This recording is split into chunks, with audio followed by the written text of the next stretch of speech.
We are good now. Yes, we are. Fantastic. All right. Welcome back to the DreamStream. Martin is back with us today. Yep. And he has just been on a wonderful experience with Tony Robbins. Am I saying it right? Tony Robbins? Yeah. You're Anthony Robbins, Tony Robbins. Doesn't matter how you put it. Yep. There we go. And I want to hear about your experience. So much energy. Absolutely. And I think it's. I want to go through a lot of detail. But before I get into the detail, what we just did then, which you guys haven't heard of yet, is I actually took Brendan through an emotional flooding exercise, which happens quite frequently when you're going to a Tony Robbins seminar. And Brendan was just about to share his story and what he thought and what he felt when he was going through this amazing experience. I think it's a very, very amazing experience. How did it tell me what you just felt this time? Well, first tell us what is emotional flooding. Okay, emotional flooding. So emotional flooding is a way to flood yourself with positive circumstances, events, things that have occurred in your life where you're flooding your entire body with how you felt in those particular moments. Because when you're feeling incredibly great, have you realized that you don't have any anxiety? When you're feeling happy, you're not going to feel fearful. Some of these emotions can't exist side by side.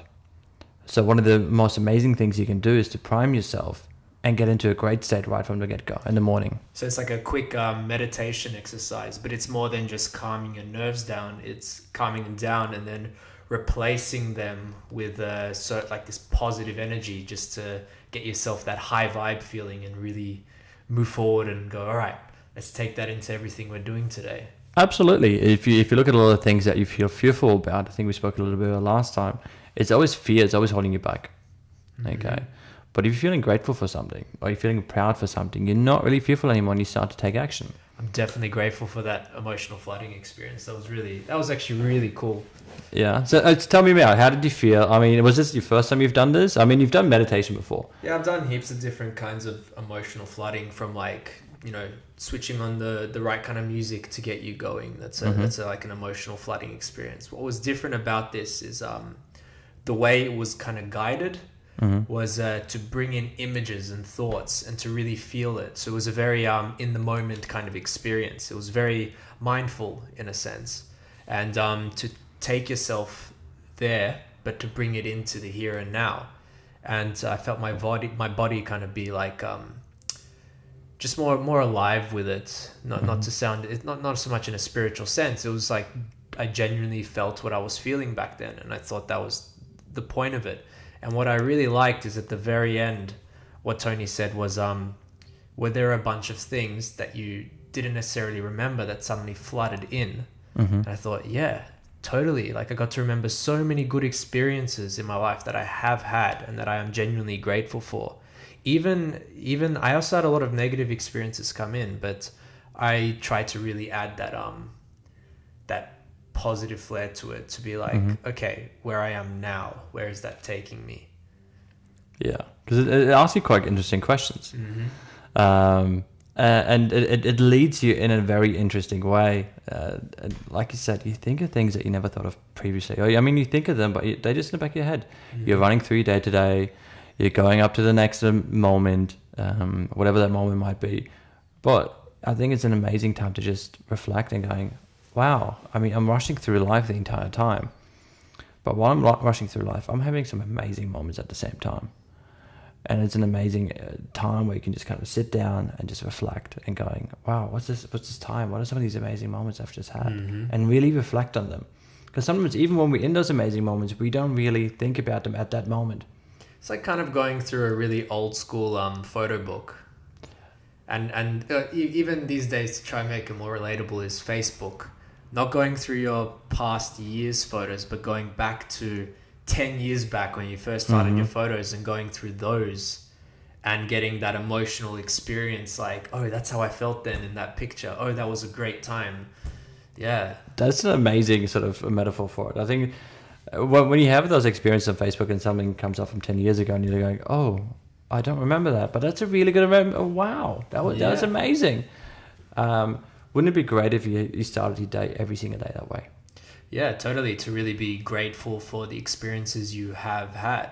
And it really isn't just some woo idea. It's a very genuine positive psychology kind of exercise, akin to meditation, but from a different approach, a slightly different outcome.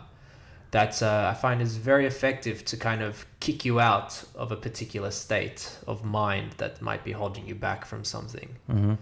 Yeah. I prefer to do it every morning. Every single morning. The way I see it, and I've done this even before Tony Robbins, we can talk about that in a minute as well. The way I see it is, if you go through your normal morning, I mean, most of us, we press a snooze button for 5 times before we get up, if we have to get up. Down where you rush to work, you know, you have a shower, get dressed, you have your coffee, or if you have a coffee once you're there. And then the next moment you know, it's now 9 o'clock, you're at work, or 10 o'clock, whatever time you start, 8 o'clock. And one of the first things is you kind of rush around, what do I need to get done? Now it's 10, 11, 12, 1 o'clock, 2 o'clock, before you were, oh wow, where's the time flying? Where in the entire time did you enjoy yourself? Actually ever think about that for a second. Where in that entire time did you enjoy yourself? And if you go through your entire life not enjoying yourself, what kind of life are you living again? So it's kind of reminding yourself each morning the meaning of life in a sense. Yeah, if you want to put, I guess it is. Or your particular meaning. What drives you? What drives your day? What gets you out of bed? To kind of remind yourself. Absolutely. And it just kind of snaps you back into the present moment as well. So when you have the next sip of coffee, you don't just sip the coffee going, yep. You're actually allowing that coffee to go into your mouth. You're tasting the coffee again. You're going, oh wow, this is how coffee tastes again. It's kind of like that Zen principle, the tea ceremony kind of thing. It's being with that moment and in that moment of drinking the tea, enjoying your tea, and yeah. Absolutely. I mean, I don't know about you, but when I was younger, I used to look at a lot of adults and they're drinking tea and they're enjoying themselves, eating a cup of cake. I don't know if you've ever seen videos of this, or you might see it in movies. Nowadays, I see people drinking coffee, tea, and having a piece of cake. Unless they've been tired, they are rushing the piece of cake and they're waiting for the next moment. Or they're on the mobile phones. It's like, yep, I'm having my cake, tea. Yep, cool. Let's move to the next moment. Let's move to the next moment. Let's move to the next. No, let's get you back to the present. That cake tastes amazing. That coffee and tea mixture with the cake, double as good. Yep. All right, let's wake you up. Don't just have coffee for the sake of having coffee. Actually enjoy the experience again. Have cake to actually enjoy the experience again. And that kind of emotional flying just really brings it out in me. You might have a different experience in here as well, but that really what brings it, because it brings it to the present moment. And one of the things I always think about at the end of it, I think of a present moment or something I'm grateful for that's right now, that's right around me. Okay. So one of the things that I thought about was, I'm actually really grateful right now that I should be able to sit here, sit opposite you, have amazing conversations, and put this out there. Yeah. And if somebody's interested in this, fantastic. If someone's not, that's cool too. But just to be able to have that experience of being able to sit here and just talk out your thoughts, when, you know, if I probably wouldn't have been able to do this 10 years ago. There would have been fear that would have kicked in. There would have been a whole bunch of things that would have kicked in. There's no way I'm doing that. Are you kidding me? I'm me on a podcast? What are you talking about? So I'm grateful for that. But when you think back, and in any area of your life, think back 10 years ago and think to the present moment. What do you think about that change in 10 years? Do you think, holy shit, I would have never done that? Or do you think, going, man, get your ass into gear? Either way, it's a great way to reflect on and go, ooh, I need to do this. Or I'm really grateful. I would have never expected myself to do this. Especially if you're looking from a 16, 17-year-old. Because you're 16, 17-year-olds, at school is your life. Would you have ever thought you were on a podcast? Like, think about it. If 100% not. 10 years ago, let's think about this for a second. If 10 years ago, the Brendan 10 years ago went, hey man, you're going to be on a podcast in about 10 years' time. There was one time when I got into this whole, the whole self-development movement, and also when podcasts were first starting and there were all these motivational speakers coming out, but I was only like maybe 18, 19 at the time. So I was still kind of discovering myself, or I didn't necessarily have the tools to bring myself out at the time, or I was just going through whatever I was going through. But I did have this idea that I did want to do something. I remember starting like a little blog that lasted maybe two weeks, and I posted a bunch of like smoothie recipes. I was on the whole like primal diet thing, and it was really working for me, and I was playing around with different eating styles, eating habits, running on an empty, like running on a low carbs, running on high carbs, and just seeing how I felt, how my body changed and all that. So yeah, I got to really play around with that idea, but it didn't last too long. Yeah. And but I never thought I'd be having a podcast like this, and really talking about these kinds of topics of like motivation, thinking, ideas, philosophy. Yeah, it's really cool. It's cool, hey? Yeah. I think it's a great way to reflect on it. Mm-hmm. And next time you do emotional flooding, have a think about that and really take it in detail. And it's strange, it's odd. So in a sense, be grateful for whatever achievement you've done, no matter how small it is, and don't underestimate the power of doing such a thing. I think that's for a lot of people, that's something that might hold them back. It's like, it's just a silly little task. What's it really going to do for me? That kind of thing. But I think it's more about the amount of intent you put into it. Because I think that's the whole point of the exercise, is to set your intention. Is that, of course, the exercise is not going to work if you're not serious about it. Yep. You don't go into a gym and do 10 half reps. If you want that muscle to grow, you do 10 proper reps. You play full out. You go full out. Absolutely. And I think if you apply that to this kind of exercise, it'll work just as well. You're just exercising your brain emotionally, absolutely, cognitively. Absolutely, you're building the muscle, and the more you think about it, the more you feel it. And if you're thinking about that every single day, it's going to come natural to you. It's going to come normal to you. Totally, yeah. It's like, have you ever seen an angry Buddha, an angry monk? Have you ever seen an angry monk? I don't know. Maybe in the movies. Or in the movies, like in real life. There's been some Jet Li movies. He's been pretty pissed off. Well, yeah. Yeah. But no, generally you shouldn't see an angry monk, or at least it's very controlled anger. But that's a whole different story. That's a different story. But you don't see it very regularly. I think you don't see out of control, undisciplined. It's the emotions are very well regulated. Each one is recognized and very much flooded into the right place. Absolutely.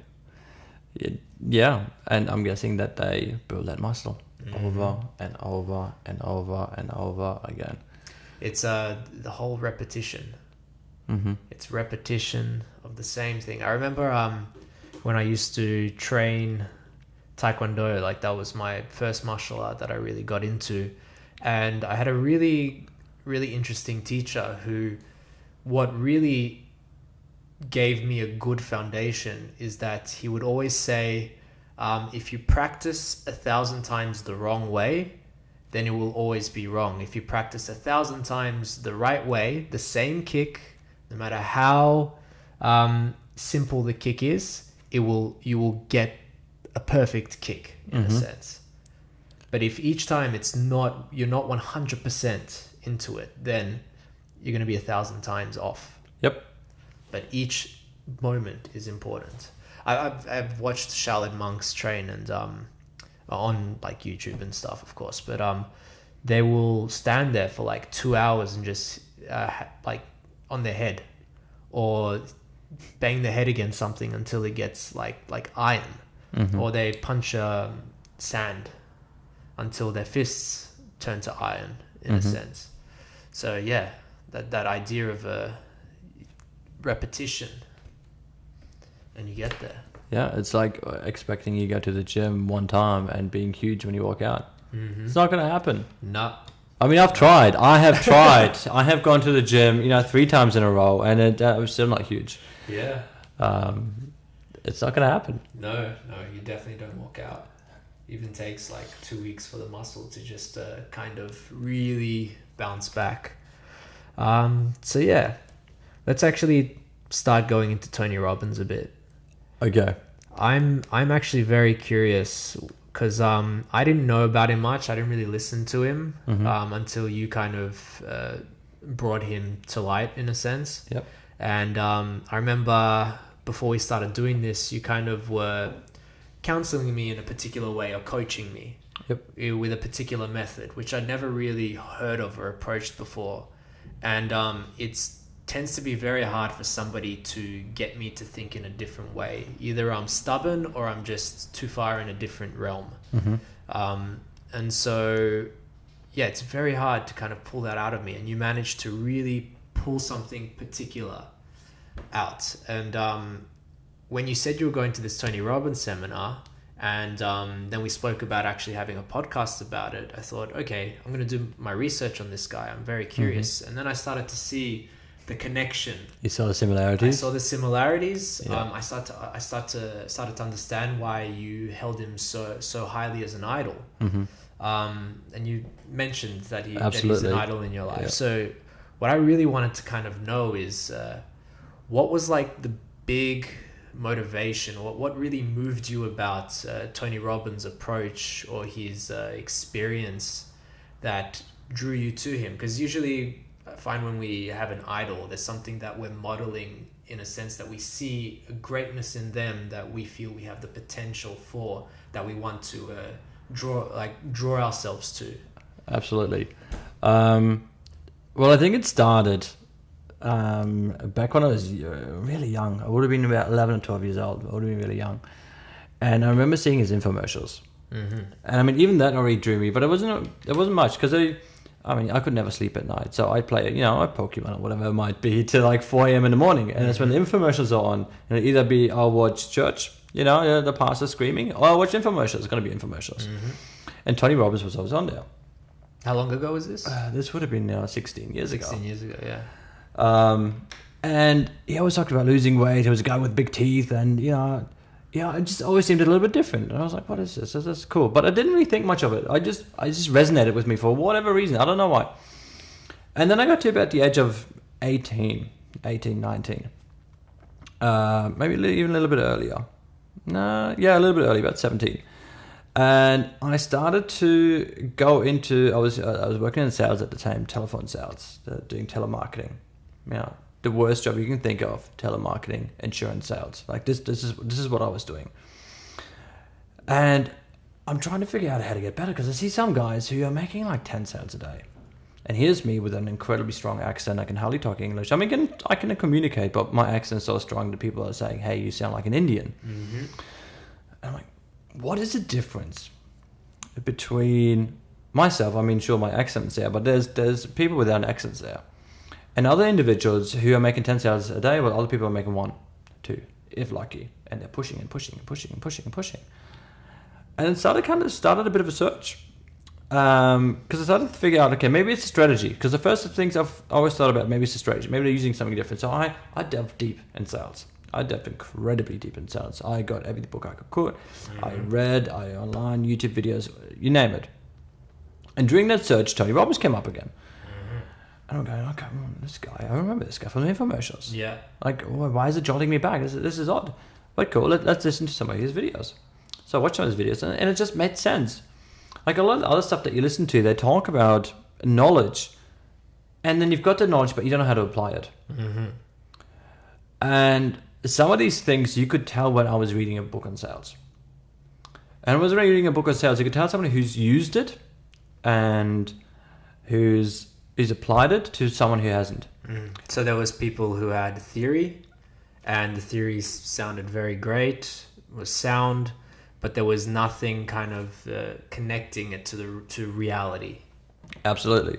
And you can't do anything with that. I mean, I'm on the phones, I'm getting slammed on these phone calls, trying to make sales, and I'm getting this, I'm like, okay, let's try this out. So you try it out, the theory, and it just doesn't work. Like one of the ones was, what you should do is as soon as the client picks up, you should get your phone, smash it against the table and say, "Do you hear that?" If they say yes, that's an opportunity knocking at your door. So really, those really cringy cliche Really ones. cringy. But I was 18. I'm like, I'm going to try anything in my power to try and get to these 10 sales a day. I mean, I need to.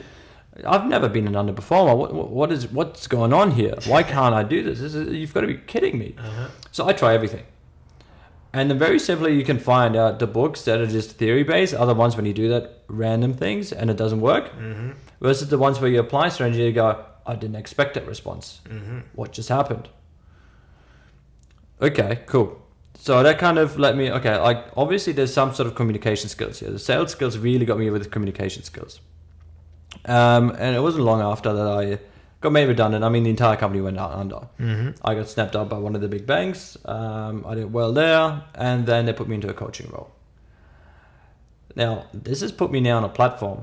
I need to coach people. I'm 18 years old. I need to coach somebody who's 40 years old in regards to increasing their sales. I know how to sell now. I'm an incredibly salesperson now. Or I would consider a good salespeople. Like, oh, incredible salesperson. I can sell anything. But I don't know how to coach. I now need to learn how to coach. Holy moly. And I was fortunate enough, the bank put me through thousands and thousands of dollars worth of training. But again, you could tell the difference between training that worked and didn't. Because here's me trying training techniques out on 40, 50-year-olds with this 18-year-old kid coming around. And what's this 18-year-old kid going to tell me? Yeah. Be quite an ego complex for them to kind of deal with. Absolutely. Yeah. And yeah, I go in, I use this coaching technique, and it doesn't work. And I'm going, what's going on here? And then I try the next technique, and I'm like, okay, I got a little bit somewhere here. And then I went, okay, well, let's find other coaches. Let's start looking up videos. Let's start looking at reading things. And that's when I came across Tony Robbins again. Again, this is the second time now, or third time now, infomercials and the sales. I'm like, okay, well, what is this guy doing different? And then while he's talking to me, he's kind of got me captured. And I'm going, what is he doing particularly well? Why am I captured instantly? What is he doing with his voice? How is he holding his voice? What kind of questions is he asking?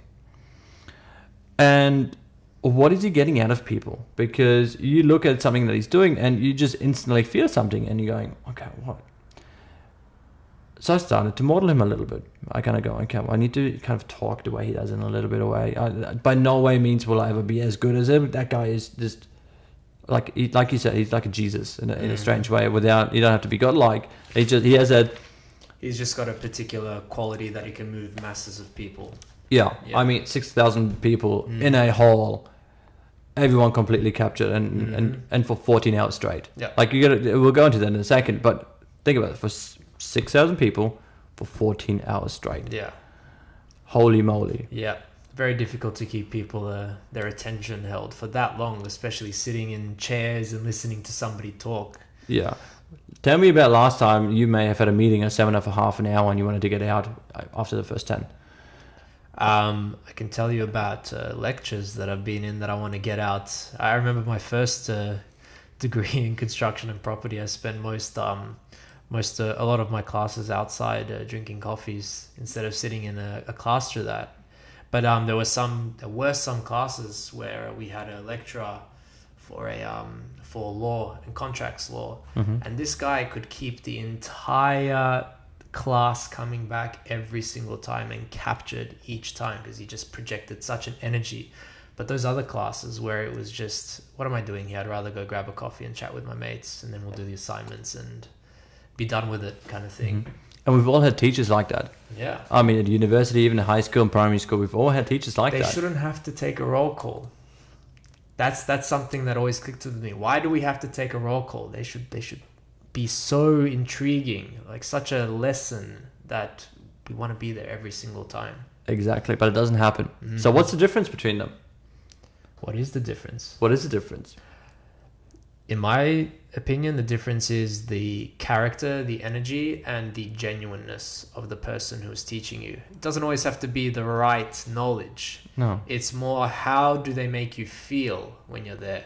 Okay. That's what I think captures a student. It's like, how do they feel? It's like, I feel enlightened. I feel like I want to go forward with something. I'm learning something here. I feel excited. I think excitement is a big one. It's all of it. I mean, how do they make you feel while you're listening to it? You're feeling bored? Well, okay, why are they being bored? They could have a high amount of energy. It could still sound really flat. So there's something about them. Yeah, like when you have those lecturers saying, all right, class, today we're going to talk about this, and if you equate the coefficient to 3 plus 4, sounds amazing. Yeah. Let's do it. It's never going to happen, right? It's just never. But you can have high amounts of energy, and this can still not be thrilling. Yeah. If you've got someone who's just yelling at you for 4 hours straight, you're still going to be like, oh, come on. Yeah. So that's the one question. So then what's the difference? Would it be the genuinity? There's a lot of differences. It's from the language that they use. It's one of the first things I realized. It's the language that they use. It's the body language that they use. Yeah. It's being able to read an audience. When you in front of 50 people, 20 people, 6,000, I guess is the same.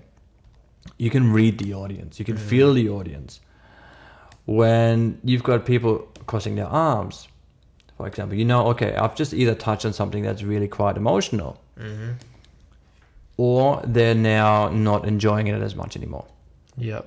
So I need to get back into that. I need to build rapport with them again. I need to get something in there again. I need to make them feel comfortable again. And a good teacher, lecturer, salesperson will be able to see that and change it. So what moved you about Tony Robbins was his ability to draw in your experience and to get you excited and to get you really, really into what you're doing, and a strategy combined with the feeling of it. Absolutely. I mean, that was, we were still talking prior to the event. It was just, this was the one guy I could listen to. I'm like, for some reason, when I listen, I don't want to turn the TV off. Yep. When I listen to this, I can't watch half a YouTube thing. I want to watch the entire thing. I can just listen to him for hours, and I'm like, it just makes sense. So that was the most exciting thing about me for all the time. I mean, he gives some amazing things that he goes through, absolutely amazing things, and I always thought, this makes sense. This really makes sense. I get it. And I'm sure if anyone listening in regards to who went to the UPW, they'd probably also say, this makes sense. It's something that he questions a lot on. But he can capture it, anyone, and you just keep on linking to listen, and that's what drew me to it. Okay. So that's kind of going prior, and then that's just something I've always held, because I've always wanted to know, why can some people hold other people's attention, etc. And it's always about, how do you keep that attention? And he can just do it. And he's being able to use that, get really deep with people, and ask some of those questions. I mean, I got a lot of the questions I ask from him.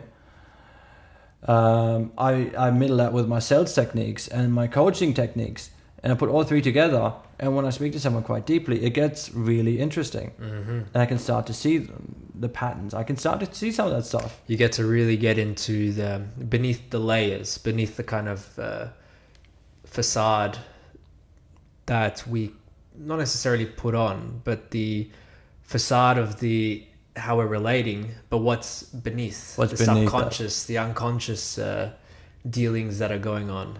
Absolutely. And that's what I found fascinating. And once I got there, I mean, with the coaching, I had to get people to perform.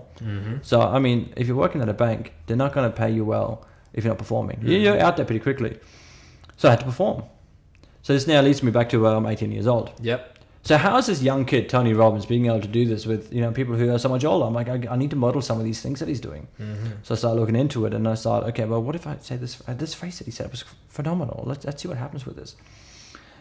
So this is an 18-year-old guy coming out to a 40-year-old guy, and, hey man, we're doing some coaching now, right? And when you come out, it's not going to work. Yeah. Right. And I was like, you know what? I'm going to change it. I'm just going to talk with complete confidence. I'm just going to talk. I've got this. I know I've got this. I know the skills. I know how I can help him. Why am I so fearful about this? Let's just go with this. So age should not be a factor anymore. Exactly. And so what it is, I combined everything I could with this one mid-40s guy. I think 45, 46. I'm not too sure. And I sat down and go, hey man, what we're going to do is we're going to go through coaching. Okay. I know you don't want to be here. Let's address the elephant in the room straight away. I know you don't want to be here. So you straight away brought the unconscious straight up to the surface. Absolutely. I know you don't want to be here. You're getting coached by an 18-year-old kid. Yeah. I get it. I understand it. Yeah. Okay. What I'm hoping to do, though, is I've learned some strategies over the last 2 years, which I know it may not be, the same experience that you've got. And I hope maybe there's one or two that you can just, take a little bit out of it. And if we make a slight tweak here and there, and you get another sale on a weekly basis, you get something out of it. I can write something out of it. Works for me. Works for you. Everybody wins. How's that? He goes, yeah, okay. Shit, I'm in rapport now. What the fuck do I do now? Now you're deep. Now I'm deep. Now you have to back up your claim. I have to back up my claim, right? Yeah. So I listened to the phone call. I mean, I'm sitting next to him and I'm listening to the phone call because you can hear it, with all wired up and whatnot. And I'm listening to it and I'm going, okay, this guy isn't that good. How the fuck do I break this to him? And I went, okay, let's change the focus now. Let's change my focus and let's go. What's one thing that would improve his phone call the most? And the simplest thing I could think of. And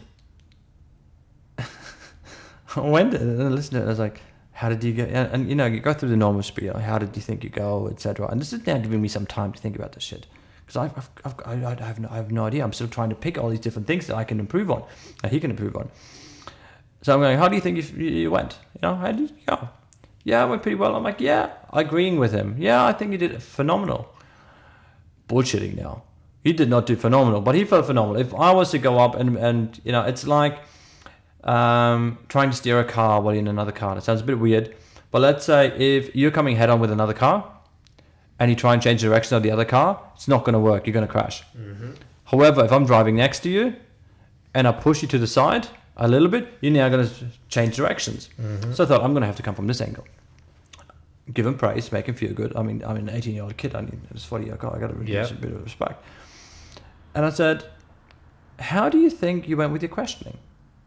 Because I knew that sometimes he just didn't ask the right questions. It was like, I call it a double-barrel question, where you ask 2 points of a question, one great question and one terrible question. So I give you an example. How was your day? Good, yeah? Okay, so you're playing good cop, bad cop in one go? Kind of. Sense. But what you just asked there, it's just that simple question. How was your day? It's an open-ended question. It's an amazing question. You're going to tell me about how your day was. Where it says, was your day good? Good, yeah. I've answered it for you. And the only response you can really give me is yes. Yeah. What information am I going to find out about your day if I ask you that question? Like that? Yeah, how was your day? Good, yeah? Likely I'm going to go, yeah. That's it. But what if it wasn't good? You're still going to say yeah. People don't like to... Yeah, I'm just saying this because I come from the counseling approach. Since I'm studying counseling, the way I would approach that is I would just leave an open-ended question. But that's the right way to do it. Down to outcomes. No, that's the right way to do it, though. Yeah. So that's the right way to do it. Yeah. So I saw this. He's asking a great question, but he's closing it off at the end. So I'm coaching still. This guy asking open-ended questions. He was posing it like that. Yeah. So I'm like, how was your question? He goes, yeah, good. I found everything out. Yeah. I'm like, okay. Fuck. How do I break this to him? Yeah. Okay. What questions did you ask? I asked him about his day. I know it wasn't as specific as day. It was something a little bit different. It was a lot more specific, but it wasn't in that sort of example. I was like, okay, let's listen to that question. Let's actually listen to the question. So I figured, if I'm not the one telling him off, but I simply steer him the right way, he'll come to his own conclusion. So we'll play the question to him. We'll listen to it, and listen to it. Yeah, I ask him about his day, and then what did you ask? And he goes, yeah. And let me ask you this a question. Are you going to get an open-ended response from this or a closed-ended response from this? So his line of questioning was, how was your day? Good, yeah? Yeah. But you were hoping to shift that. Correct. To just, how was your day? And then he was like, oh, we get a closed-ended response. What kind of response would you get if you ask an open-ended response? You're more likely to get a genuine response. Exactly. So now I go, okay, now that we've learned this, or that we've kind of just figured it out, it's kind of cool. Let's trial it out on the next phone call. I'm going to do the next phone call. He's aware of it now. He asks the open-ended question. He gets all his information. All of a sudden, he doesn't know what to do with it. He's freaking out. This is a 40-year-old guy with more experience than how old I am. And he's freaking out because he's got too much information. And at the end of the phone call, I'm like, how did you go? Oh, what did you think? He goes, I got so much information. I didn't know what to do with it. Yeah. Exactly. But how much more can you lead the phone call now if you wanted to? Because now you have the information to go with. Exactly. And he's like, that was really cool. Awesome. I'm like, is this something that you want to work on? Is something we can do? I can put down. I think it's going to improve. You think it's going to improve? He goes, yeah, cool. Got common ground. And now I've just coached my first guy in the 40s. I got street cred now. I got street cred. I can coach the other guys now because you have the experience. Woo! Mm-hmm. I just did it. Holy crap! Wonderful. And what I realized is the entire thing. What I did, I just asked questions. And then over the years, when I figured it out at an early point, if I just ask questions, if I ask the right and good questions with a couple of techniques and things that I can back it up with, I can coach anyone. Mm-hmm. And when we're now looking at performance, I mean, you're not just looking at a couple of strategies you need to change on a phone call. Sometimes you give people the most amazing strategies of what they need to do. They just won't do it. I started delving into a little bit deeper. And all of a sudden, you've got personal issues that now come up. Mm-hmm. I'm like, I'm not equipped for this. All right, I always went, I'm not equipped for this. But if someone's breaking down in the coaching room with you, you need to deal with it there. Mm-hmm. And you don't just want to, people looking in and they're crying their eyes out, even though you didn't mean to. You're like, what's stopping you from this? What's happening? And then all of a sudden it's just, I'm like, oh shit. So that now puts you in a position. I need to research what the fuck I need to do. Yeah. So you've run into an experience where you've tapped into the ability to pull out a genuine experience out of someone. But because they've been putting aside the genuine experience for so long, I think there's a particular experiential kind of feelings that get kind of bottled up and stored up. Because if you ever had that experience where somebody comes up to you and says how you're feeling, actually that example, somebody says, how are you feeling? Good, yeah? If you're feeling terrible and you feel like you have to say yes, you now have to put on the facade of saying yes. Mm-hmm. You're no longer saying how you actually feel. And if how you actually feel is a somewhat of a negative feeling, you got to store that somewhere. Absolutely. And these people have been storing it so much that once you start opening it up, they're having a genuine conversation with someone and the emotions just pour out. And you're not equipped to deal with its reality in a sense. It's a perfect way to put it. Yeah. And when you said I can pull things out of you, it's not that I'm pulling things out. I'm simply asking open-ended questions. Mm-hmm. I'm listening to what you're actually saying. Mm-hmm. And then I can see if there's an emotion attached to whatever what you're saying. That's obviously something that holds deep, the deepest for you. So I'm going to question on that. Because otherwise you wouldn't have told me. It's just a matter of genuinely listening. Absolutely. And now I did that in a coaching room. Now I'm 19 years old. I'm thinking I'm king shit in sales. Mm-hmm. I do this and somebody breaks down. Mm-hmm. I go, fuck. So going back to Tony Robbins, absolutely, is that you found some strategies from this guy from the infomercials, mm-hmm. who when you're 18 you went through and started looking up how do I improve my strategies, and you came across this guy who mm-hmm. had a bunch of strategies that wasn't just some weird cliche bang the phone 3 times on your head and say, let's do this, how you going? Yeah, exactly. Yeah. So somebody who had an actual strategy that you could apply. Yeah. So what were some of those strategies? Some of the strategies, and we can go through it because I think the seminar kind of refreshed a lot of them. Mm-hmm. And I think they'll come out. So maybe I'll talk a little bit about the seminar and then let's go through some of those strategies. Sure. I don't want to give too many strategies out there. I don't want to rob the experience from people as well. Yeah. Because the experience is quite interesting. So it's a 3.5-4-day event. And it goes from about 9 a.m. to midnight, 10 o'clock at night. It gets quite late. I mean, one night I think it finished at 1:30 a.m. in the morning. But one of the first things that we learned in the seminar is about a state. You got to be in a peak state. Mm-hmm. That you make lousy decisions if you're in a lousy state. Okay, and I think we've all been there. I think we've all said things before that we truly don't mean. We've been in a bad state.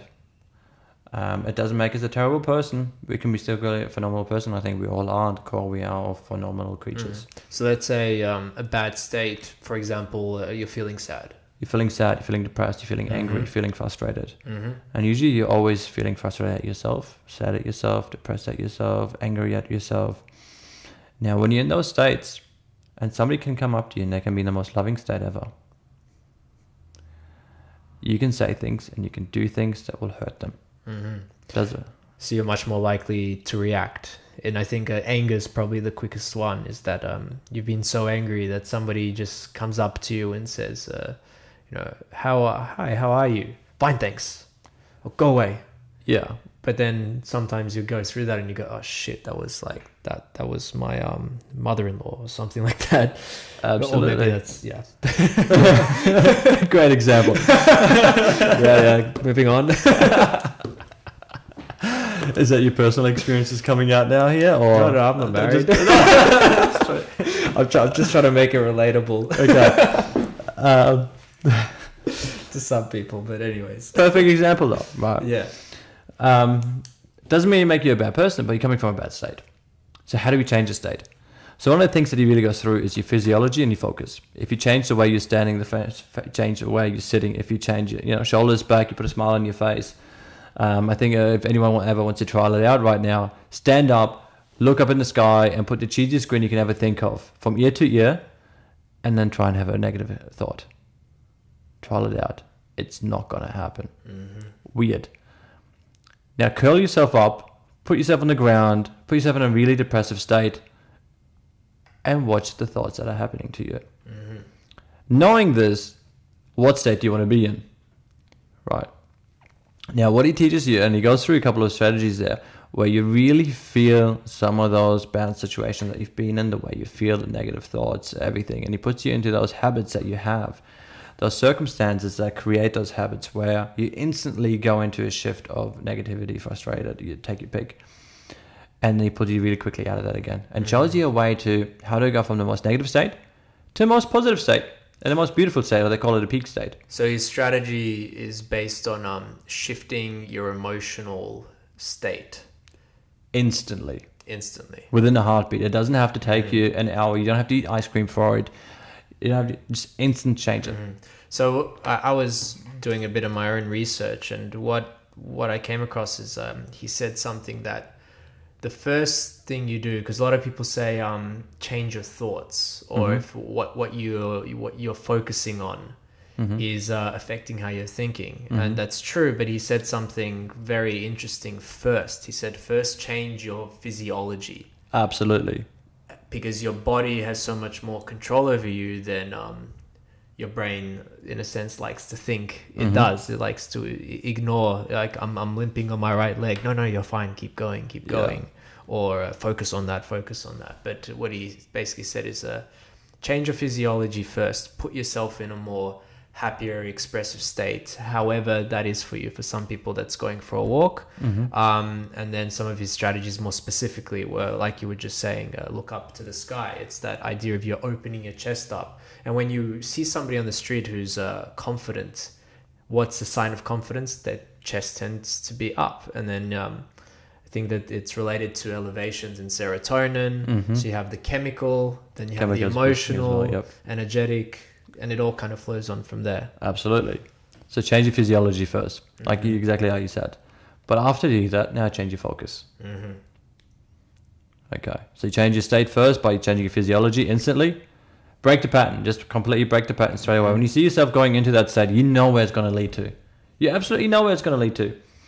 If you're coming home and, I don't know, the dog's shat on the floor, whatever. I mean, that's a terrible example, but I'm sure a lot of people with dogs that have dogs inside will probably, I don't know, yeah, you've had it happen. You've had a puppy recently, yeah? Oh, totally. Yeah. Yeah.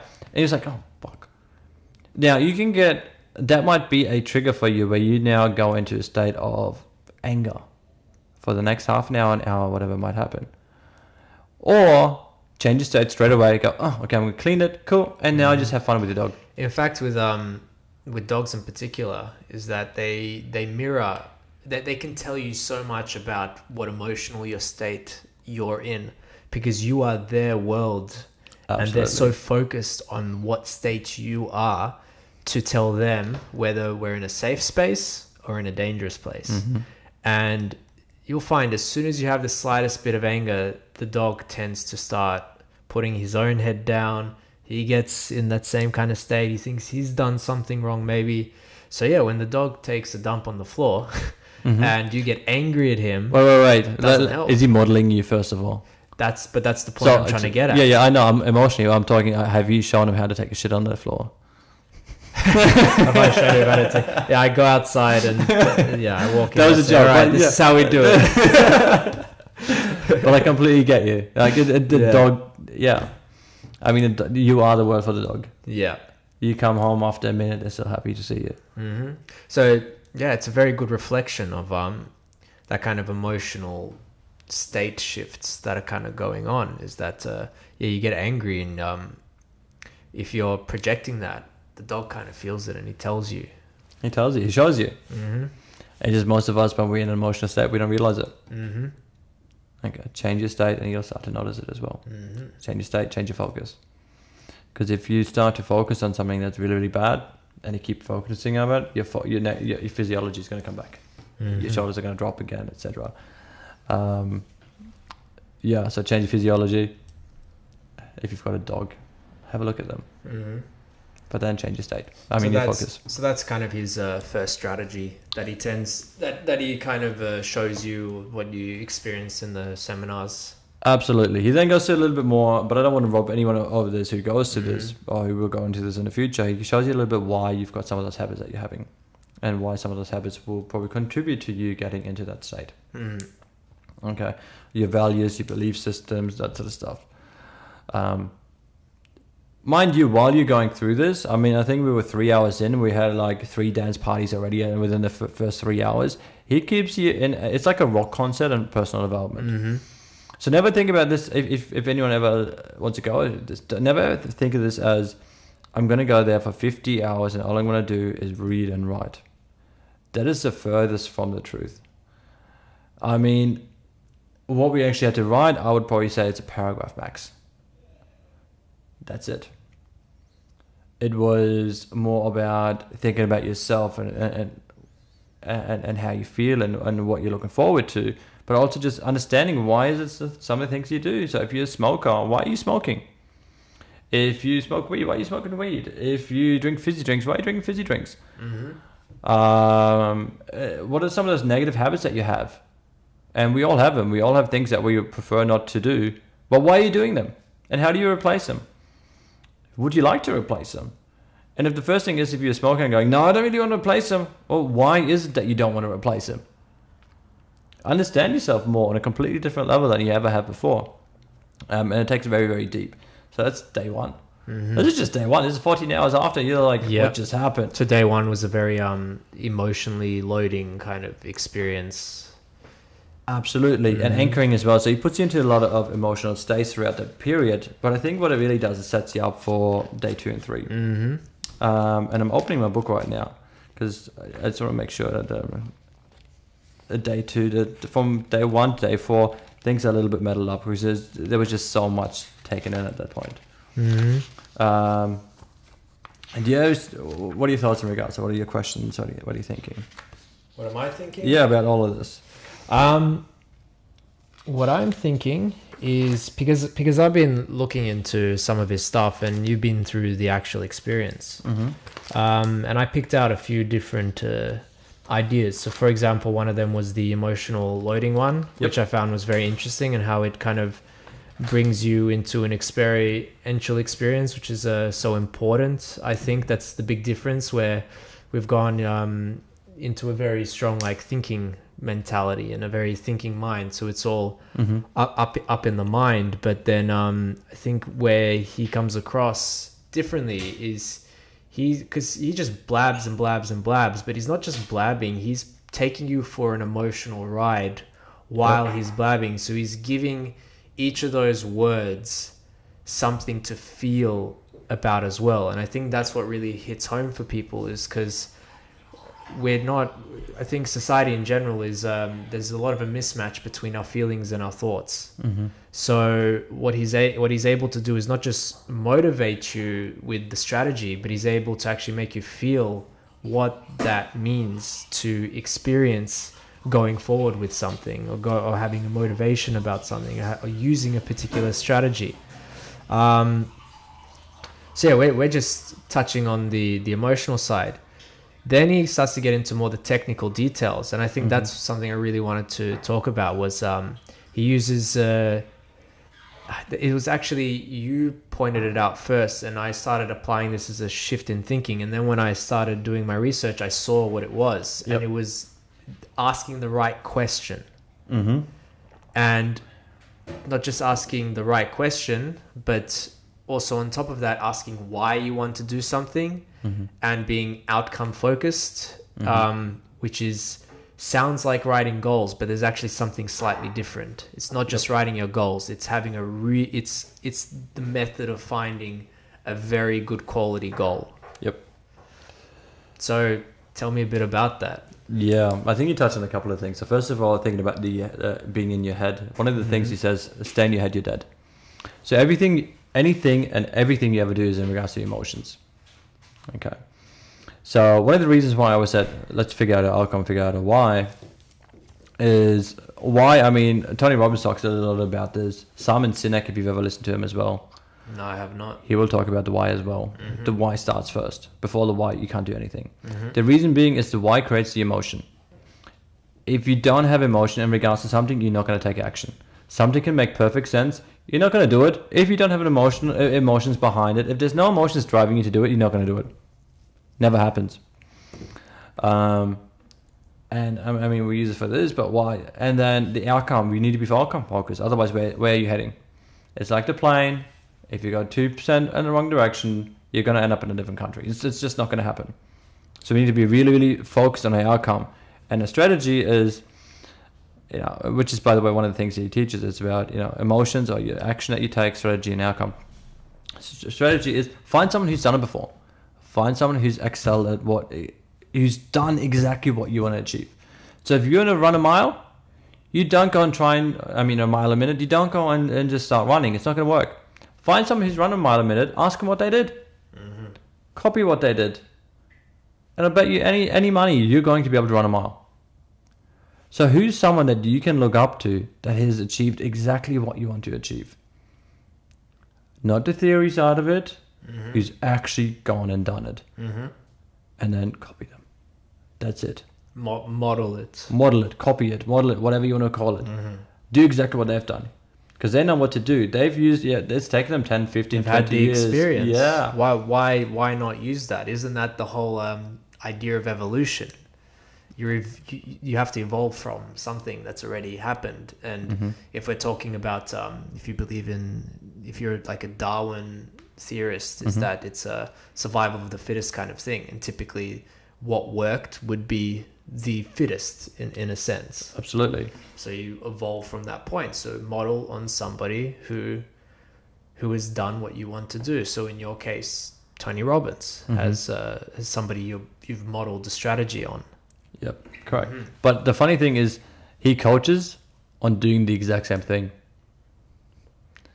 On doing the exact same thing as what somebody else has done. About modeling. So he coaches on modeling. What we're just talking about, that's exactly what he does. So he finds every thing in your life. If there's something financially, he won't just go, okay, well, how can I speak to the top 20 financial people in the world and how do I model them? And then he starts to model them. The beauty of it, what he does that and then he shares it. That's the uniqueness about Anthony Robbins. He goes out, finds the top people in their field, and I mean top people in their field. Nobody else has access to these people, but because he can have such an emotional effect with them, he can help them in other areas of their life.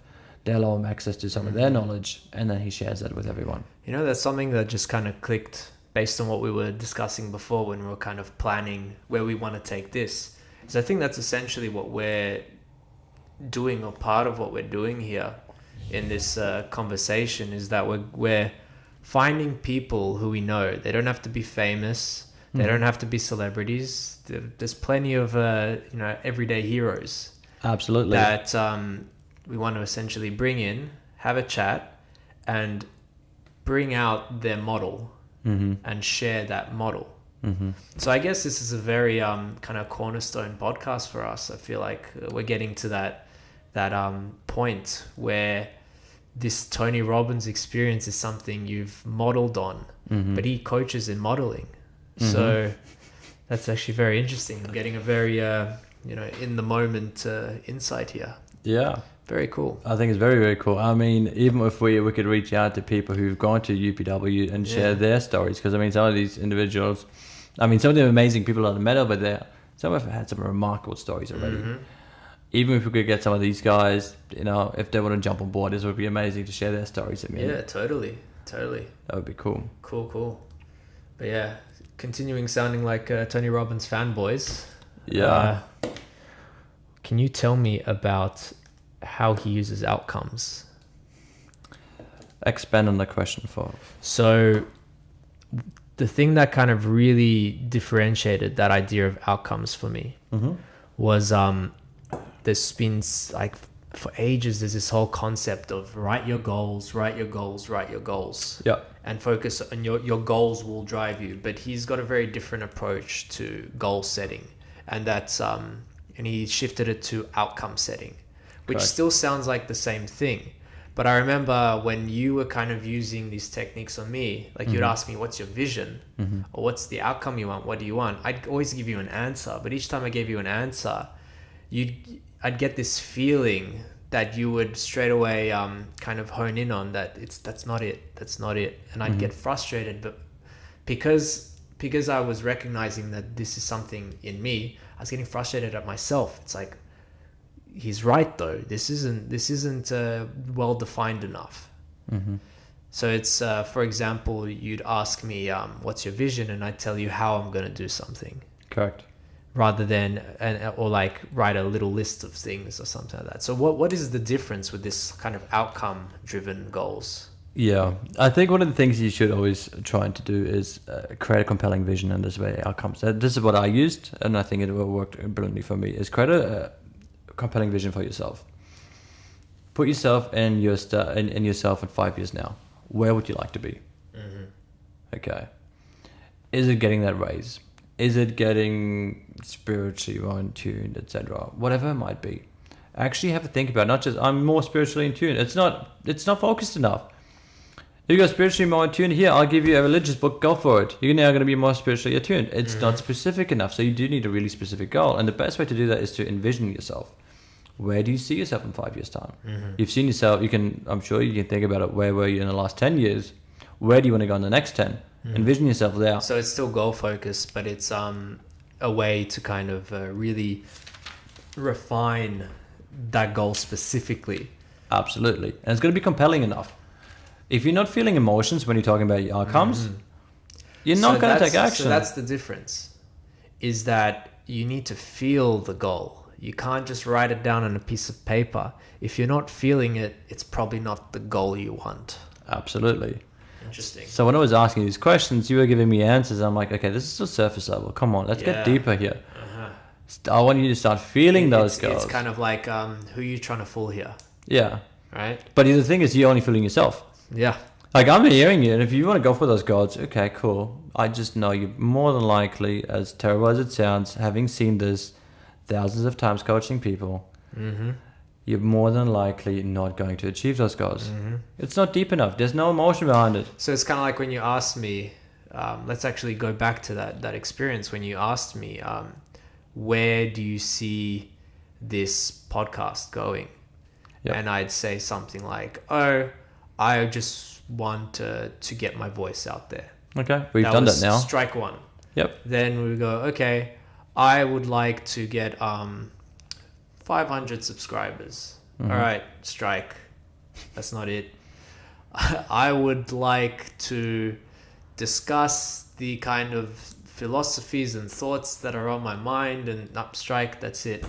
And then I really stopped and thought about it, and I wanted to feel it. And I kind of came down to, all right, what is my current driving purpose? What is my purpose behind this? What do I want to feel like I'm getting something out of this? And it kind of clicked to me.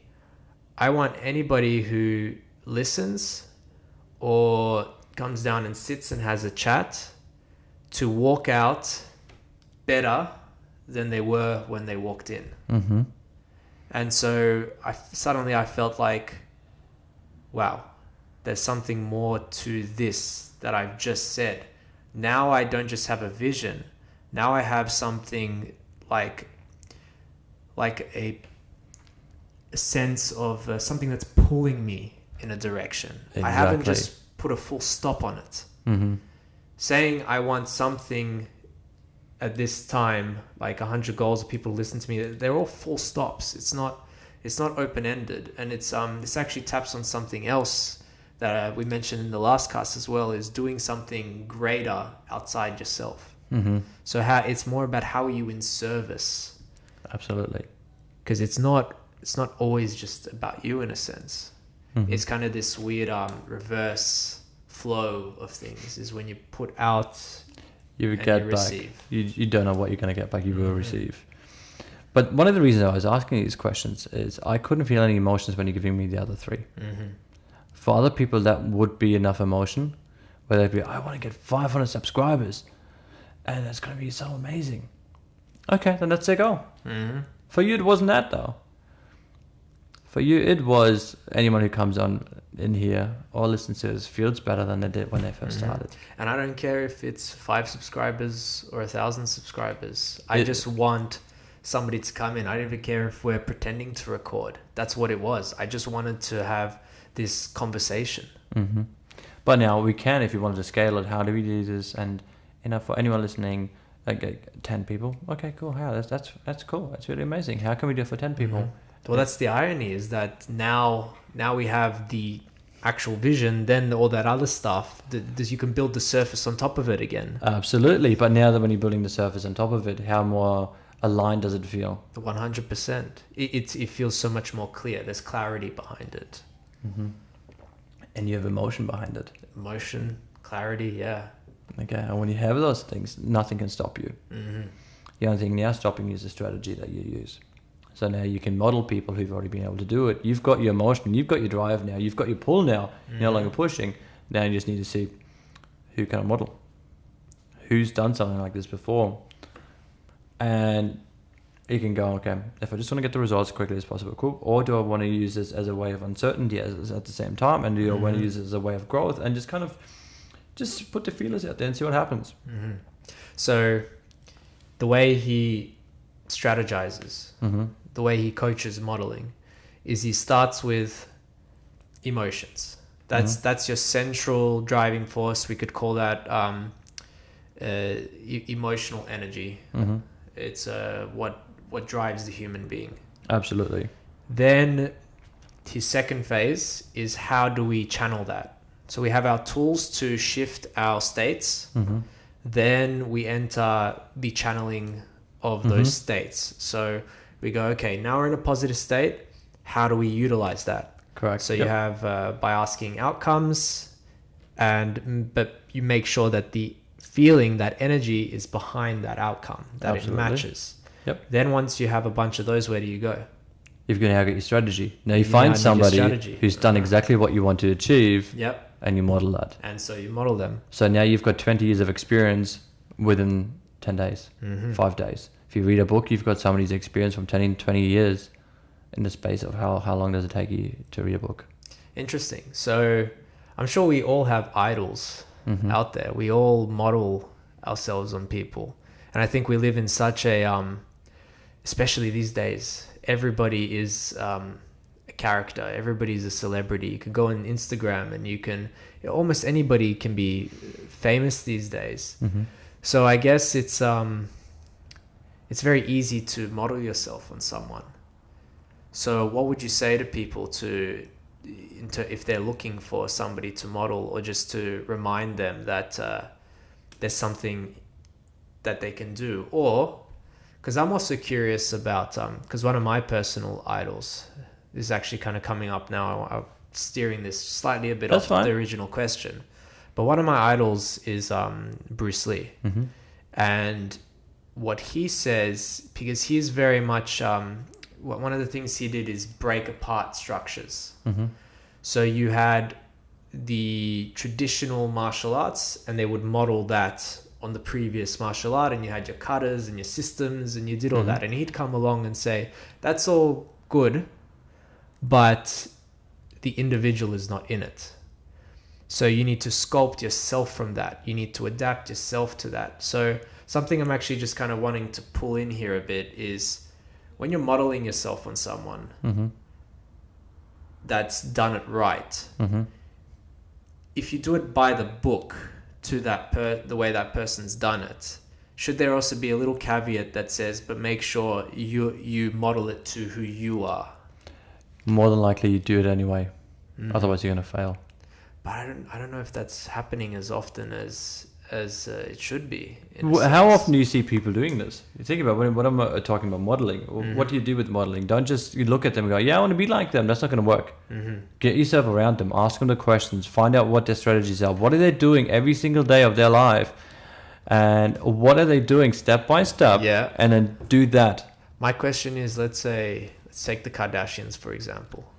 How many Kardashians are there in this world, apart from the actual Kardashians? I don't know.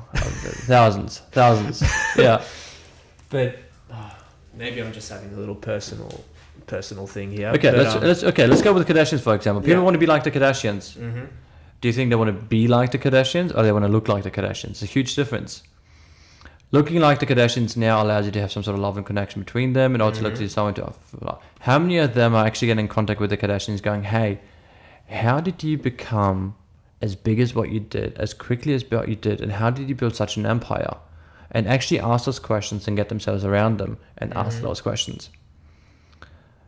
No, they look up to them and they go, "Oh yeah, they're cool. I like their trend. Look, the Kardashians, cool, awesome. They're now buying this new handbag, whatever it might be." They want to look like them. They want to act like them, but they don't want the same success as them. See So the the difference? emotion is not really there. No, I see. So it's really getting down to the intent. absolutely. If they want to build an empire and be exactly like Kim Kardashian, have their own TV series and whatnot, go and ask those questions to the Kardashians, or ask another. I don't know if there's another family that's like that. Ask them, how did they do it? How did they break it in? How did they get there? How did they keep going to the next level? I mean, I don't know about you. When I first saw Kardashian, what, 15, 20 years ago, when you saw that tape, and go, okay, cool, there's a tape about some lady that had it, whatever, cool. Yeah. And then all of a sudden there's a TV series. Yeah. Then you hear about their shops. Then all of a sudden they've got TV. They've got everything now. I mean, they've got their own brand lines. Even like sisters now have brand lines. Like, what just happened? They've built an empire. So maybe get in touch with the mom and going, hey, how did you do this? But you wouldn't necessarily be able to get in touch. Well, that's the thing. There's interesting ways you probably could. You just got to stop being the ordinary. Be a bit different. Be a bit weird. Be you. Think outside the square. So that's where I'm kind of getting down to. Or give them leverage. Give them money. So something that they talk about is give leverage. Give them something where they would want to help with you. Right now, if you any Tom, Dick, and Harry goes up, hey, can you tell me? No, it's not going to work. Yeah. What is it that they want? But maybe you don't need to speak to them, because let's say those kinds of characters, it's not necessarily behind closed doors. The method is out on display for you to see. Yep, success leaves clues. I think that's why there are so many people who are modeling themselves on them, because they've shown you exactly what they're doing, exactly how they did it. It's all in the open. It's all been analyzed. So I think the difference is that when you have somebody who puts their own character into it. So, and I think when your own character is into it, the emotions come through with that, because that's your emotions are part of your character. Yep. So I think there's a fine line that can be very hard to distinguish, because we don't always fully know ourselves. Nope. So when Tony Robbins comes along and says, who are you modeling yourself on? Go learn the way they did it. Does he say anything about that? He doesn't. I think he uses it more as a point of ask them as many questions as he can and learn what they can. More of an athlete point of view. Yeah. So just go for it, do it, let the experience take you there. Yeah, and they'll teach you those. He calls it the 2%. He goes, the difference between having being extraordinary at something and being good at something is 2%. Yeah. Get that 2% from them. Figure it out. And I guess it's also the difference whether you're doing it to have the similar success, or whether you're doing it just to look like them for the social aspect. Yep. So I think the social aspect, you're achieving the goal anyways. If you're doing it for success, then it's a different kind of goal, requires a slightly different strategy. Yep. So maybe that strategy can be, how do I differentiate myself, but still model something that's been very successful? Yeah.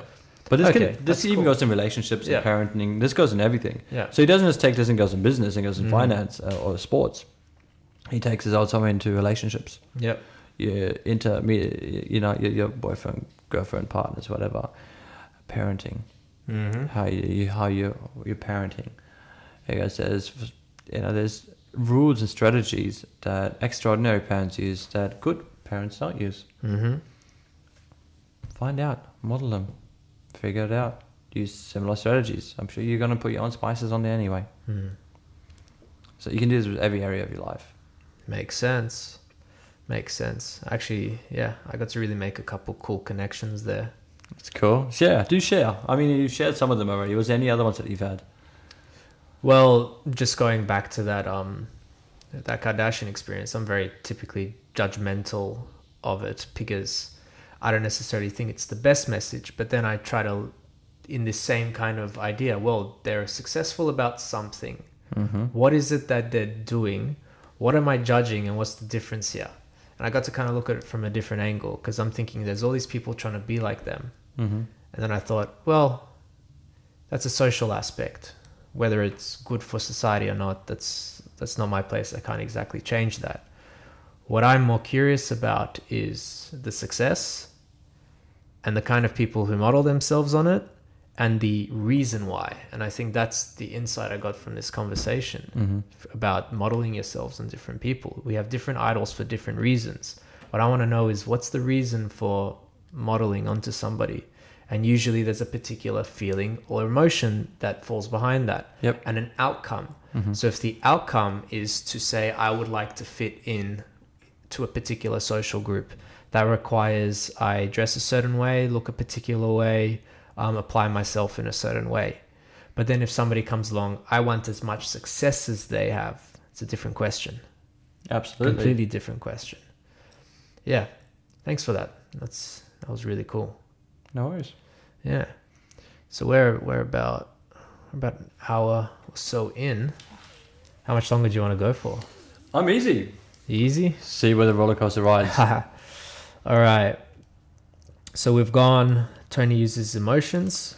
Yep. Then we've gone to outcomes. Yep. Strategies. So then we go from outcomes to strategies. By the way, if we would take a step beforehand as well, like a couple of different steps before, there's also your values and beliefs. So what you feel is based on your values and beliefs, and the meaning you attach to things. Yes. Meaning. So that then drives all the other things as well.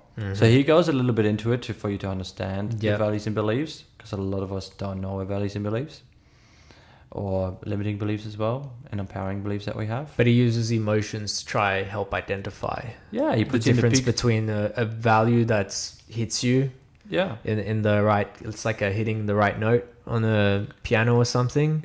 Kind of. Like harmonizing or... Yeah, so he goes through, there's sort of, I'm going to touch a little bit something else in regards to this, but he goes a little bit in regards to there's human needs. We all have human needs. Okay. And our human needs also shift what we do, but they also mix in with our values and belief systems. So we've got 6 human needs, and I'll go through them quickly. I'm not going to explain them too much, but they're certainty, uncertainty, love, connection. I'm missing the 4th one right now. Significance, growth, and contribution. And it's the last that really drive you. That's usually at the core of who you are. But I mean, it doesn't necessarily that it's for everyone, but some people might be driven by certainty. Okay. If you're driven by certainty and your entire life is around certainty, and you're with a person who's all about uncertainty, how do you think that relationship's going to go? Well, your approach is on quite opposite spectrums. So there's likely to be a clash somewhere. There'll be clashes everywhere. And these things will drive anything from the jobs that you have, from the things that you do on a daily basis. Everything. So whichever one of these 6 drive you is going to shape your entire life. So you've got those. Then you mix on top of it with your belief system, your limiting beliefs in regards to it, and your empowering beliefs. And now you add that and you got massive action and strategies, emotions, and outcomes based. So it kind of all stems from your values and what we have.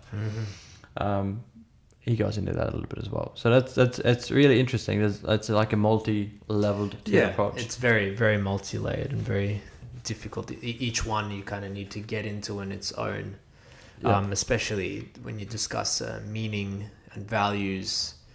Some people think it's, how should I phrase this? I think we underestimate how much our lives are driven by meaning. And I think the best way to put this is you go watch a movie where and you follow a character, an inspirational character, and you see what drives them and what in them inspired you. Is we all build our own narratives. Absolutely. Therefore, there's no difference to what's happening in the movie. Of course, like, yeah, you get like somebody walking through and a giant gunfight and they're missing all the bullets and getting all the perfect targets. Okay, it's not always realistic, but the themes is what really applies to, I think, humans. And I think we typically underestimate that in a time of kind of godlessness, in a sense. Yeah. So we're reestablishing that meaning. And I think what Tony Robbins is really applying here is he can say, well, what defines your meaning? You get to decide now. If it's okay, we don't have God anymore. Whether you believe in God or not, that doesn't matter. But we've come to a point where we can rationalize him out of place. But then what replaces that feeling of driving? And I think that driving force, and I think what he's able to do is through emotions, through that recognition, through the experience, and the motivation is like, you get to decide. You have the opportunity. This is how you decide. So once you decide, have the feelings, you have the outcomes, you have the strategy, what's next? You take action. You take action. What kind of action? Massive action. Massive action. Massive action. You have to take so massive action. tell me about massive action. Massive action, I think, is one of the simplistic things. It's the best way to do it is, again, if I turn it around, when's there ever been a time, and I like the burning the boats narrative, but where you've had an outcome, you knew exactly what you wanted. You knew how to get there. And the action that you took behind it, was it a little bit of action or massive action? If you actually think about a specific moment in your life where, and it could be really, really simple things. You just wanted something, you're so certain, you were just 100%, you're going to get this. Whatever it might be. It might be a mark in a test. It might be a certain house. It might be whatever it is. A certain type of food. You know, it could even be looking for a tie on a Saturday night. Whatever it might be. You knew what you knew what you had to do. And let's say your phone was dead. You knew what you'd have to do. You know there's certain restaurants on certain streets. You don't know what's there. And the first store is closed. What do? Do you stop or do you keep going? Depends on how badly you want the Thai food. Well, you really want the Thai food. You really want the Thai food? Or what's it take? You do whatever it takes. You do whatever it takes. And that's massive action. It's your most favorite Thai food. And there's none other around. And you have no choice. Your kids really want it, or it's the perfect date, and that's the only Thai restaurant. Maybe this is a better example. It's the perfect date, and it's the only Thai restaurant your date would go for. Okay. And it was that important that you got this food. That's a great example. How badly? What would you do to get it? Would you not already book a reservation? Would you make sure? Would you not call in the morning again, making sure the reservation's still there? You'd probably rock up half an hour later. All of a sudden, your strategies and outcomes and all that kind of stuff, it all kind of interrelates. Absolutely. Yeah. Mad. So what would stop you from taking such massive action? Fear. And that's your limiting beliefs. And we all have limiting beliefs, but they come down to two massive ones, and we all share this. We will all always have them. It's the fear of we're not good enough. We all have that fear, and that could be in different areas of our life, but we all have that fear of we're not good enough, which then means we're not loved. So those are the two main fears, right? But we might have other fears and belief behind that as well. So the first fear is more relational, how we're based in society in relation to other people, being social animals, our status, our position, how we contribute. These are all very important factors in our psyche. Absolutely. So the fear of failure to who? To those around you, is something that can really limit you. Absolutely. So how do you break out of that? And if you think about that for a second, if you think the fear of failure, what does it mean? If you were to fail, what does it mean? that means that you're not good enough. It means that you're good enough. So what's it take to counter that? There's only one option, isn't there? You take action. You take action. You take action and get over it. And it's easy to say, but that fear is never going to disappear. It's never going to disappear. So is it a matter of changing our perspective of fear? Yeah. So instead of trying to clash head on, like we used the analogy before, if you're two cars racing against each other, you're trying to change the direction, it's not going to happen. If you go to the next of them and you start driving and start steering him in a left or right direction, you can now all of a sudden influence the way it's going. So with fear, you need to dance with it. You need to realize if fear comes up and you need to go, okay, I'm still going to go for it. Courage isn't doing something that's right when it's easy. Courage is doing the right thing when it's hard. And who doesn't want to be a courageous person? So the most courageous people tend to be the ones we idolize the most. Absolutely, because we can see something within them that we're driven for. We're like, we have this connection. We want to be like that. I think it's what's so amazing about them is that they give us hope that it is possible. Is that when we have that fear, somebody has broken through that fear. It's possible. Absolutely. But that fear, remember, where I'm not good enough, then goes to the next portion of I'm not going to be loved. And that sounds bullshit. It is bullshit. I mean, think about it. If somebody started failing, you will find all of a sudden people will still love you. It's just the shit that we tell ourselves. But it always comes back to those two. But it's never going to go. It's always going to be there. Just dance with it. Enjoy it. Have fun with it. So next, listen to what it's trying to tell you, maybe. Yeah, I mean, just go for it. And there's something, it was not Tony Robbins, but I forgot the lady, excuse that I don't know the lady. I love the other lady's name right now. It's just not coming to me. She calls it the 5-second rule. Have you ever heard of the 5-second rule before? I don't know her name, but I've heard this exact thing. Yeah. What have you heard of it? You tell a story.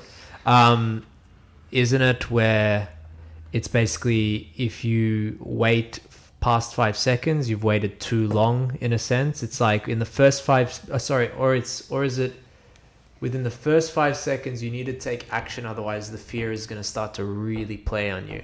Absolutely. So yeah, you take something Tony's sort of taught or shared, I should say. You apply that rule at the same time. You come up to a moment where you're fearful. Use the 5-second rule, and even just counting down for 5 seconds is going to make a massive difference. So that fear comes up, you got 5, 4, oh, you've taken action already. Shit, you've now got momentum and you just do it and you go for it. So that's a strategy. So you can start having different strategies to get through fear. Everyone's got their own. I used to use a 10 second. 10 seconds doesn't work as much. I used to use it in the morning. I used to go, okay, I'm going to need to wake up here. 10, 9, I got to 3 hours asleep again. Yeah. Didn't work. I tried it out for a little while. I was like, okay, I need to change this to 5. So then you have the mental battle with yourself. Should I even count to 5? Should I not count to 5? There's a battle already there. Shit. When that happens, you can just change straight away. Go, yep, that's 5, 4, 3, and go for it. Yeah, but there's lots of different strategies you can go up and dance with it. Just make sure it's always going to be there. Totally. And just think about a moment. And this is something where I think that if you prime yourself in the morning, the fear doesn't flare up as much because you're in a peak state. You're in a great state already. You're feeling grateful for your life. I mean, is that not an amazing thing to feel for? If you're grateful for your life. I don't know about you, but I've always thought, when I was a bit younger, I always thought, when I'm older, I'm really going to enjoy life. Yeah. When is that? I'm fucking older now. When is that? If I'm not going to enjoy it right now, I'm not going to enjoy it in the future. It's not going to happen. And that really hits you hard. When I had that realization, I go, shit, at what age will I actually be like, yeah, I'm so fucking lovey-dovey, I love the world. Or whatever you want to, skipping in the grass. I don't see any 60-year-olds skipping in the grass, picking flowers. So it's not going to happen there when my knees out of jolted out or, whatever it might be. And old age is starting to catch up. It's not going to happen then. The ones I have noticed that do that are the most childlike. Absolutely. So what was it in your childlike state that you thought you'd be able to keep around for so long? Or what was it that lost it? Lost it is, I think, the better question. What is it lost it? Where did you lose it? And I think this is one of the things that happens quite frequently. We lose who we are. Because we go through a childlike state and we love life. I mean, there's not a lot of kids that don't love life. And I mean, at every moment, we kind of teach it out of them in a way. How do we get back to that? And why can't you get back to that? Next time you have your sip of coffee at 9 a.m. in the morning, enjoy the coffee. Look over to your friend and just have a laugh. No one's going to judge you. You're still going to be good enough. You're still going to be loved. Heck, you're going to be more loved, more than likely. What stops us? I don't know. I'm still trying to figure it out. I think it's just conditioning over the years and this random shit that we put on ourselves. There's a lot of psychological explanations, psychoanalytic explanations that I've kind of learned through my studies, from traumas to the way we develop through human development, the way our brain shapes. There's also a bit more existential kind of ways to look at it. There's a bit more like a lifespan approach as you go. What's it take to grow across your lifespan? You require a particular catalyst. So you're in your childlike state. You have ideally you have your parents, so you have your safe space, that kind of thing, and you get to experience being a child. Then adolescence kind of kicks in, and you get a bit of that first kick of self-consciousness. Then your world starts to get kind of thrown out, and that's where the hardships begin. And when the hardships begin, these are your crisis states to project you forward. And one of the theories is that when you stop developing is when you get stuck at a particular state. So let's say if you haven't resolved something from, let's say that when you turn 13, you haven't resolved something, you might stay in a 13-year-old mentally, but your body will keep growing in a particular aspect. So that's just an example. So I think what happens is the question is, what's it take to grab that, to go back, grab that, and fix that, and identify that, and to bring that into the now. And I think what helps is you need creativity. And when were you most creative? In your childlike state. Absolutely. So what is wrong with an old person running around picking flowers, going la-di-da-di-da? Looks a bit crazy, but at the same time, it could be the most sane thing that person could do in that very moment. Absolutely. No, I'm following you. So I think the question that you asked, what does it take to put you back in a 13-year-old mind? I would say a Tony Robbins seminar.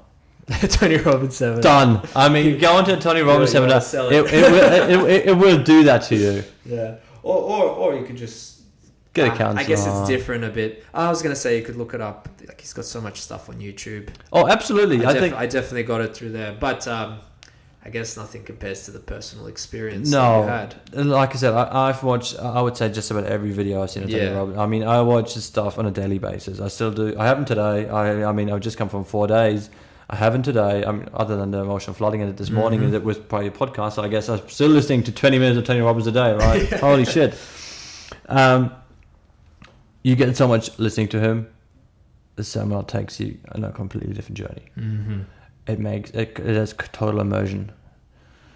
And as scary and real as it sounds, but you've got people sharing their life with you all around you, being completely honest with who they are. Yeah. While at the same time, you're being completely honest with who you are. And I like to ask anyone, when's the last time you were completely you? Where you felt, I am so alive. This is exactly who I am. I am so in the moment. I'm loving life right now. I'm so in the moment. I'm sharing. This is exactly who I was meant to be and who I am as a person. And an authentic experience. An absolute authentic experience. Yeah. And while you're in that moment, and we all know that moment because we have glimpses of it. You could be on a train, you go, oh, this is who I am. Yeah. And then you go back into your story. Yeah. And you get a glimpse of who you are, and then you go back into your story because somebody comes around, and as soon as somebody comes around, shit starts getting real. And you're like, I can't be myself. I got to act a certain way. I got to be this way. So you start acting a different way. You start whatever, and you start giving the answers that you know that they're going to be expecting. And then all of a sudden, you've now got an interaction which isn't real. And this happens on a daily basis. Now, all of a sudden, you're in a seminar with 6,000 people who are all completely themselves. Yeah. That is the experience that the YouTube experience does not give you. It's the connection to the people around you. It's the community, the growth that you get, feeling it. And like what we were saying before, that feeling of being loved. Absolutely. You get to really finally put all your crap aside. We're all in this together. Let's connect. I don't care whether you've done this, you've done that, you're a bad person, you're a good person. We all are here right now to grow. Absolutely. And I mean, I was on day one, you get to do the little high fives and hugs and whatnot. Mm-hmm. I remember on day two, I think it was day two or day three. Day three it was. I go in for a hug, a normal hug. There weren't normal hugs anymore. Yeah. So I go up to a lady, beautiful smile, she's laughing, and just beautiful eyes. I go and hug her, and it's not a normal hug anymore. We start dancing like on the spot, like yeah. I'm like, that was cool, that was weird, whatever, man. You just roll with it. You go up to the next person, all of a sudden you're doing it with a dude, and it's like ah. But that's our natural state at the end of the day. It's just like you see kids, the way they act. That's our natural state. Yeah. It takes a lot to really open up your vulnerability, and then once you're just there, it's so simple. It's so simple. And then other shit comes on top again, and you start being. Yeah. I guess that's the roller coaster that we kind of go through. Yeah. So one of the things I'll probably do now, from now on, I'll probably go into one of these seminars, or any seminar that's similar to this, because I'm pretty sure there's going to be more than just Tony Robbins. Mm-hmm. There's a few other ones that I've heard of, but probably at least once a year. Because I think it's just for yourself. There's nothing better they can do than being yourself. And I mean, you shouldn't need a seminar, and I don't think I need a seminar, I would say. But it's just an experience that is not the norm. Like, when would you go up to someone at the train station and go, hey, how was your day? How are you feeling? Tell me about your fears. Tell me about what you love. Tell me about who you really are as a person. Yeah. I mean, you have this at music festivals as well. Yep. I've experienced at a music festival for bush trips and whatnot, and at this seminar now, and it's absolutely amazing. Totally. So I think we've covered all the angles there. Let's what are we talking about? We're only after day 2 now. What are you talking about? It's been an hour and a half. Let's kind of tie this up a bit.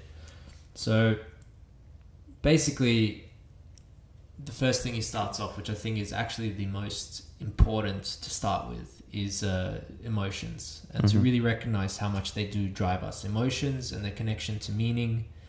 And so this whole idea of, emotionally prime yourself, put yourself into a state that you can utilize to basically drive yourself towards your goals, because there's no point having a car, a destination, and no fuel to get your car there. Absolutely. So you gotta get your fuel first.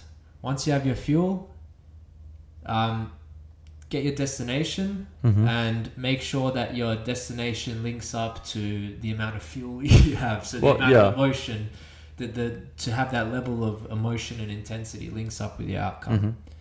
Then from that, develop your strategy. And your strategy might be, which is Tony Robbins' approach, is model yourself in somebody who's done it right. Absolutely. And utilize that into your personal strategy. So you have your outcomes, your strategies, your emotional loading, and then it comes down to taking that massive action and just essentially fuck the fear. Yep. Just go dance for it, with the fear. Do it. Dance with it in any way you please. Yeah, I mean, absolutely. You have to dance with the fear. 100%. And then you take the action. And then you're going to get what you're put out. I've personally found, it's a roller coaster. It's not to say that it's that easy. It's up and down, but each time you're down, this is a particular model that's very useful to get back up again. Absolutely. I think the more often you do it, the more it trains it, you get better at it. I've personally experienced it in the past few weeks.